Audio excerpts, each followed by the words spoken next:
back to Awesome Possum Hobbies and Games. I am Chris, and I'm back with another Magic the Gathering opening. This time it is Edge of Eternities, brand new set for Magic the Gathering.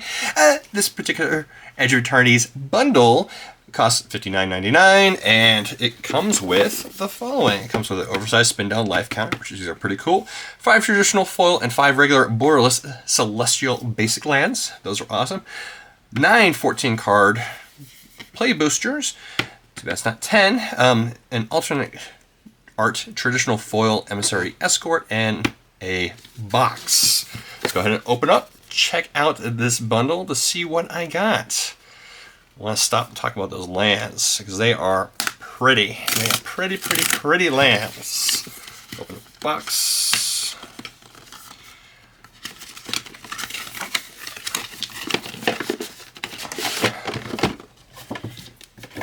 Inside, you get a nice little thing that says what the different products are for this particular set, which are play boosters, collector boosters, and 2 different commander decks. And it talks about the different stuff inside the Edge of Eternities storyline. Nothing else in the regular box. Let's open them up. Check it out. Inside comes with a bunch of punch outs. I like these punch outs. They're just the right size for putting inside long boxes. So hold on to them if you want. If not, make sure you recycle. Straighten the recycling for the rest. 2 plastic things. And then, of course, the box. You see the sides of the box. Nice color selection. Good palette. You get 9 booster packs. Open that one first. And of course, an oversized spin down. Let's go ahead and compare it. So here's the spin down, which is beautiful color. Nice coloring there. Which there is the actual symbol, and compare it to the size of the pre-release kit. So there you go.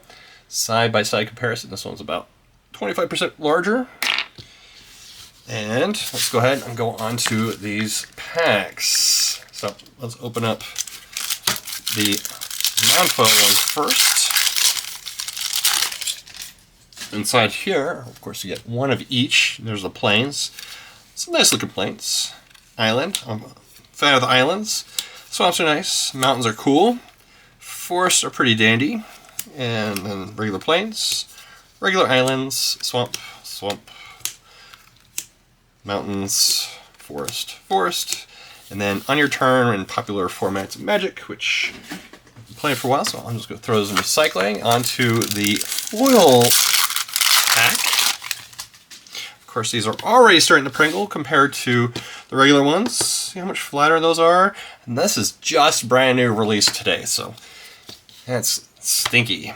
Emissary Escort is a blue 1 generic for a 0/4 artifact creature robot soldier.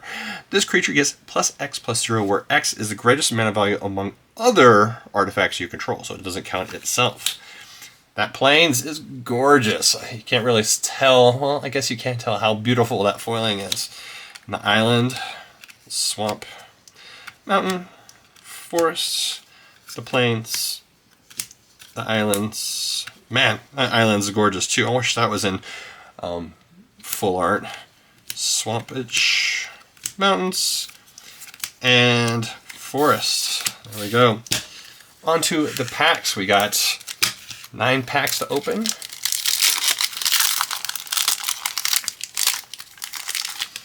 What hits are you guys looking for out of these boxes? I know I'm looking for the angel that has warp and doubles the number of tokens. Right now that card's going for about 25 bucks. So I'm hoping to get 1 out of 1 of these. That'd be nice. Odds are not in my favor. But I got a Tunnock Steadfast second. For 2 red mana, 2 generic for a 3/5 legendary creature, Kavu Pilot. Other creatures you control have haste, nice little ability. Artifacts cards and red creature cards in your hand have warp of a red and 2 generic mana. Nice. Pack number 2.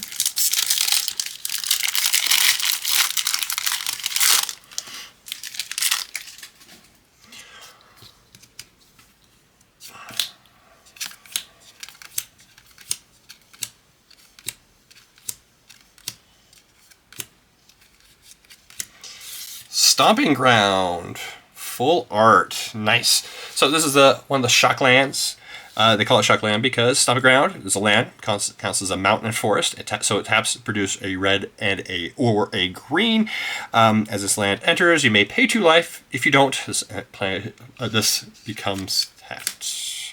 Starfield Vocalist for a blue and 3 generic for a 3/4 creature, human bard. If a permanent entering the battlefield causes a triggered ability of a permanent you control to trigger, that ability triggers an additional time, and it has a warp of a blue and 1 generic.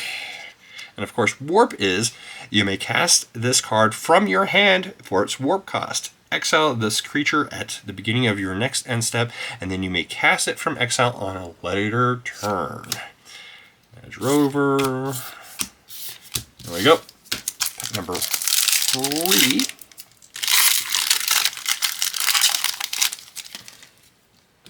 Pack number 3. Let's go.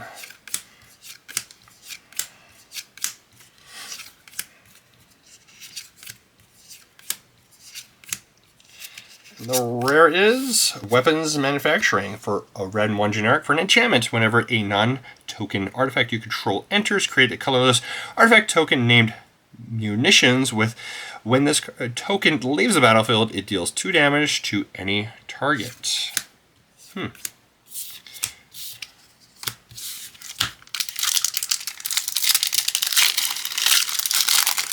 On to the next pack.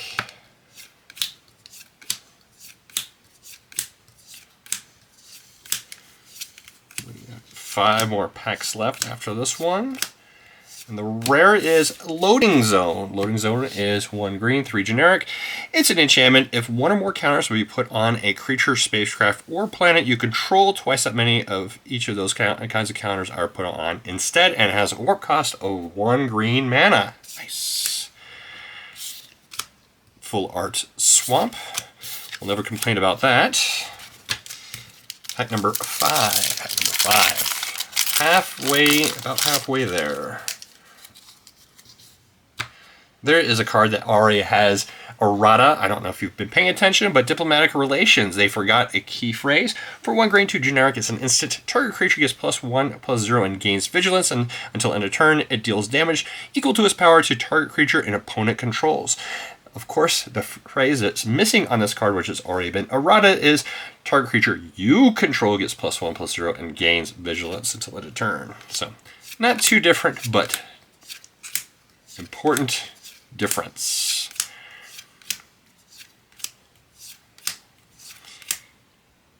Rare is Chorale of the Void for 1 black, 3 generic. It's an enchantment aura. Enchant creature you control.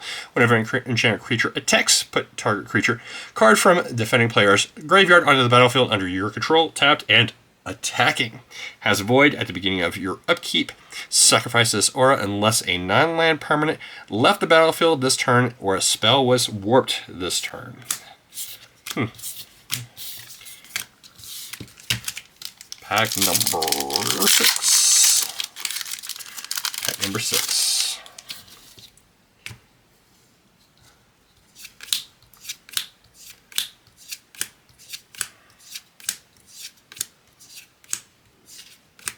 Pack number 6. And the rare is Memorial Vault.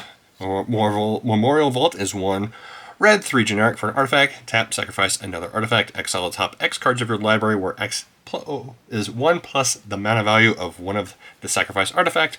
You may play those cards this turn. Not a fantastic card for its price.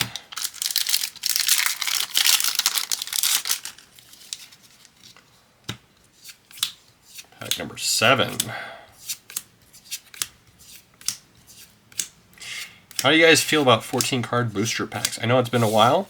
Another Stomping Ground. We've already read this card since I got the extended artwork. I like seeing Shocklands back, but second rare of the pack. Halia, Guided by Light for 1 white, 2 generic. It's a 3/3 legendary creature, human soldier, and when this card or another creature or artifact you control enters, you gain 1 life. At the beginning of your end step, you draw a card if you gain 3 or more life this turn, and it has a warp cost of 1 white. Nice little showcase variant there. Pack number 8. Pack number 8. So far, nothing great, but we're on pack number 8.